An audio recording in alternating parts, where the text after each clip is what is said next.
We're watching investor reaction on Wall Street to the war in Iran. Looking right now live at the big board, you see we're in negative territory there. A barrel of oil costs more than $100 per barrel. That's today, and that's the highest it's been since 2022. Live now to Clayton Seigle from the Center for Strategic and International Studies. Good to talk to you and tap into your knowledge there.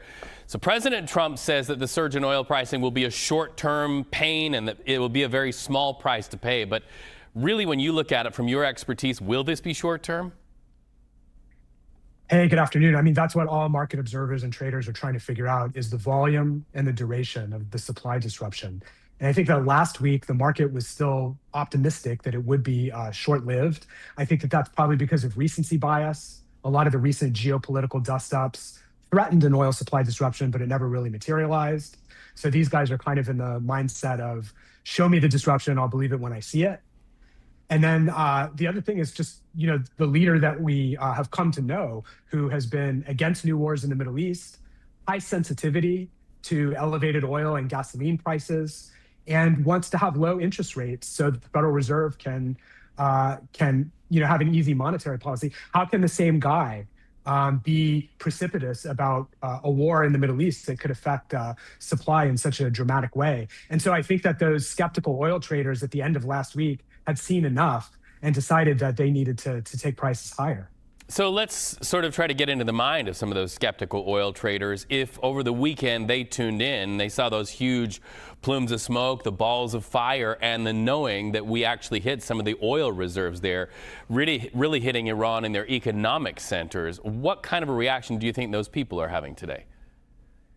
I think that there is a sense that this could spiral even more out of control than we've seen so far. I think that already elements within the administration have commented that the spread of the fighting to all of these neighboring countries was a bit more than anticipated, and probably thought.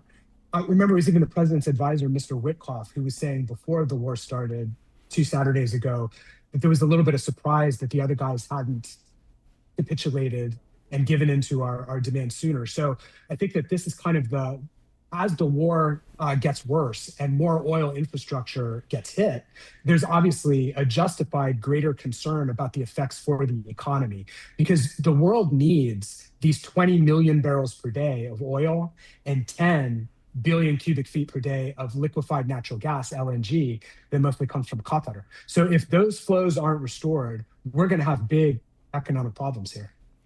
What about U.S. oil and gas production? Do you feel like it's going to ramp up? I'm from Utah's Uinta Basin, oil and gas territory, notorious. Am I going to see back home ramping up production to try to make up some of the differences? Well, I'm with you. I'm from the oil patch. I'm joining you from Houston, Texas. So I think the United States, let's do the glass half full. The United States has some important advantages right now.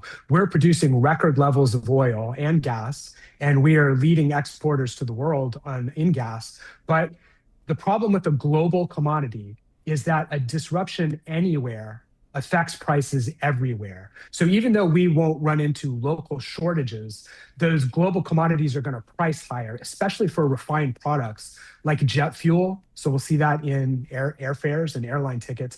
But especially what we're going to see right away is higher gasoline prices. They're already up like 16% versus this time last week. Right. So we've gone from below 3 to above 3. I think that if we hit $110 per barrel in international Brent oil, you're probably looking at a nationwide average pump price of $4 a gallon. My goodness. All right. Clayton Seigle, thank you for keeping your finger on this. We hope to talk to you very soon again here on CBS News 24/7. Thank you.